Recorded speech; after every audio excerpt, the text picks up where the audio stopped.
नमस्कार। तो अगर आप एक माइक से रिकॉर्डिंग करने में माहिर हो चुके हैं, तो चलिए आज रिकॉर्डिंग को एक कदम और आगे ले चलते हैं। हम एफएल स्टूडियो में एक साथ कई माइक से रिकॉर्ड करने की दुनिया में उतरेंगे, जिससे और भी ज़्यादा प्रोफेशनल और कॉम्प्लेक्स साउंड तैयार किया जा सकता है। तो इस पूरे प्रोसेस को समझने के लिए हम इन 5 स्टेप्स को फॉलो करेंगे। हम देखेंगे कि क्या क्या सामान चाहिए होगा, फिर उसे जोड़ेंगे कैसे, एफएल स्टूडियो में क्या सेटिंग्स करनी है, रिकॉर्ड करने के 2 कमाल के तरीके जानेंगे और आखिर में अपनी फाइल को एक्सपोर्ट कैसे करना है। चलिए शुरू करते हैं। ठीक है, तो एफएल स्टूडियो खोलने से भी पहले ये पक्का कर लेते हैं कि हमारे पास सारा ज़रूरी सामान है। मतलब फिजिकल गियर एकदम रेडी होना चाहिए। देखते हैं क्या क्या चाहिए। तो देखिए, लिस्ट तो सीधी सादी है।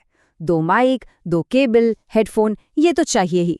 पर इस सब में सबसे ज़रूरी चीज़ है ऑडियो इंटरफेस, यानी हमारा साउंड कार्ड। असल में यही वो जादू की डिब्बी है जो माइक की आवाज़ को कंप्यूटर की भाषा में बदलती है। अगर ये अच्छा नहीं हुआ तो प्रोफेशनल साउंड भूल जाइए। चलो, सारा सामान इकट्ठा हो गया। अब बारी है इन सबको आपस में जोड़ने की। ये स्टेप बहुत ज़रूरी है क्योंकि यहीं से हमें एक साफ सुथरा सिग्नल मिलेगा। ये बहुत ही बेसिक है पर बहुत ज़रूरी। ध्यान से देखिएगा। पहला, दोनों XLR केबल को इंटरफेस में लगा दीजिए। दूसरा, अगर कंडेंसर माइक यूज़ कर रहे हैं, जो कि स्टूडियो में बहुत कॉमन है, तो उसे थोड़ी पावर चाहिए होती है, तो बस ये 48V वाला बटन दबा दीजिए।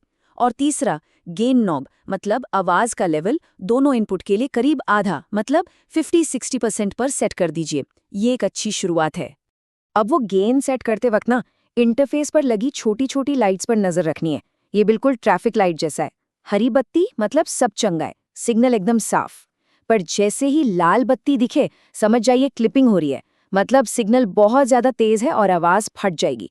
तो अगर लाल लाइट दिखे तो बस गेन को थोड़ा सा कम कर दीजिए, जब तक वो वापस हरी ना हो जाए। सिंपल। ओके, तो हार्डवेयर वाला काम तो हो गया, सिग्नल भी अच्छा आ रहा है।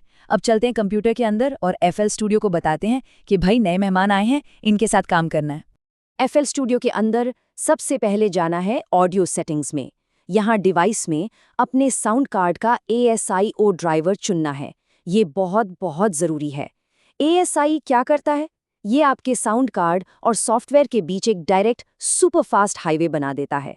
इससे वो जो आवाज़ में देरी होती है ना, जिसे लेटेंसी कहते हैं, वो ख़त्म हो जाती है। स्मूथ रिकॉर्डिंग के लिए ये बहुत ज़रूरी है। सैंपल रेट, ये क्या चीज़ है? सोचिए कि ये एक बहुत तेज़ कैमरा है जो आपकी आवाज़ की हज़ारों तस्वीरें ले रहा है हर सेकंड। तो जाहिर है, जितनी ज़्यादा तस्वीरें उतनी ज़्यादा डिटेल। 44,100 हर्ट्ज़ तो स्टैंडर्ड है, CD क्वालिटी। पर अगर 48,000 हर्ट्ज़ यूज़ करते हैं तो थोड़ी और ज़्यादा क्लैरिटी और डिटेल मिल जाती है। प्रोफेशनल काम के लिए ये एक अच्छा ऑप्शन है। और अब आते हैं इस पूरी कहानी के सबसे मज़ेदार हिस्से पर। जब सब कुछ सेट हो गया, तो एफएल स्टूडियो में 2 माइक से रिकॉर्ड करने के 2 मेन तरीके हैं। और कौन सा तरीका चुनना है, ये इस बात पे डिपेंड करता है कि आखिर में चाहिए क्या। ये स्लाइड एकदम साफ साफ बता रही है कि दोनों तरीकों में क्या फ़र्क है। पहला तरीका है अलग अलग ट्रैक्स। इसमें हर माइक की अपनी अलग ऑडियो फाइल बनती है। इसका फ़ायदा, मिक्सिंग के टाइम पर पूरी आज़ादी।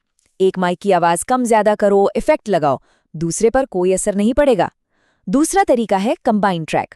इसमें दोनों माइक की आवाज़ मिलकर एक ही फाइल में रिकॉर्ड हो जाती है। ये जल्दी हो जाता है और तब अच्छा है जब एक मिला जुला साउंड ही चाहिए। चलो, तो पहले तरीके को डिटेल में देखते हैं, यानी हर माइक के लिए एक अलग इंडिपेंडेंट ट्रैक। इससे हमें बाद में मिक्सिंग में पूरा कंट्रोल मिलेगा। हम हर माइक को एफएल स्टूडियो के मिक्सर में अलग अलग चैनल पर भेजेंगे। देखते हैं कैसे।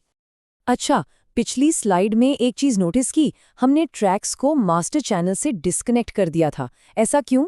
इसे कहते हैं डायरेक्ट मॉनिटरिंग। मतलब जो भी गा रहे हैं या बजा रहे हैं, वो आवाज़ हेडफोन में सीधे साउंड कार्ड से आती है, बिना किसी देरी के। अगर उसे मास्टर से कनेक्टेड छोड़ देते ना, तो एफएल स्टूडियो से भी वही आवाज़ थोड़ी देर से आती, एक गूंज की तरह, और गाते वक्त ये बहुत परेशान करता है। अब ये तरीका सबसे ज़्यादा काम कब आता है? जब किसी इंस्ट्रूमेंट की हर छोटी बड़ी आवाज़ को कैप्चर करना हो। सोचिए, एक तबला रिकॉर्ड कर रहे हैं। एक माइक से उसकी गहरी बेस वाली आवाज़ रिकॉर्ड की और दूसरे से उसकी तीखी ताल वाली आवाज़। अब क्योंकि दोनों अलग अलग ट्रैक पर हैं, तो मिक्सिंग के टाइम पर कमाल की स्टीरियो इमेज बना सकते हैं और दोनों आवाज़ों को परफेक्टली बैलेंस कर सकते हैं। अब देखते हैं दूसरा तरीका यानी कंबाइंड ट्रैक। ये वाला सेटअप बहुत ही तेज और सीधा है। ये उन सिचुएशंस के लिए बेस्ट है जहां कई आवाज़ों को फटाफट एक साथ रिकॉर्ड करना हो, जैसे कि कोई ग्रुप सिंगिंग कर रहा हो या पॉडकास्ट चल रहा हो। जरा सोचिए, एक गाने का कोरस रिकॉर्ड करना है जिसमें 3-4 लोग एक साथ गा रहे हैं।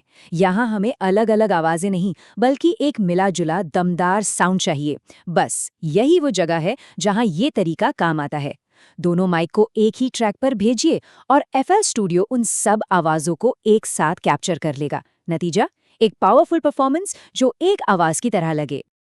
बहुत बढ़िया, रिकॉर्डिंग तो हो गई। अब बस एक आखिरी काम बचा है, इस बेहतरीन टेक को एक अच्छी क्वालिटी वाली ऑडियो फाइल में सेव करना, ताकि इसे दुनिया को सुना सकें।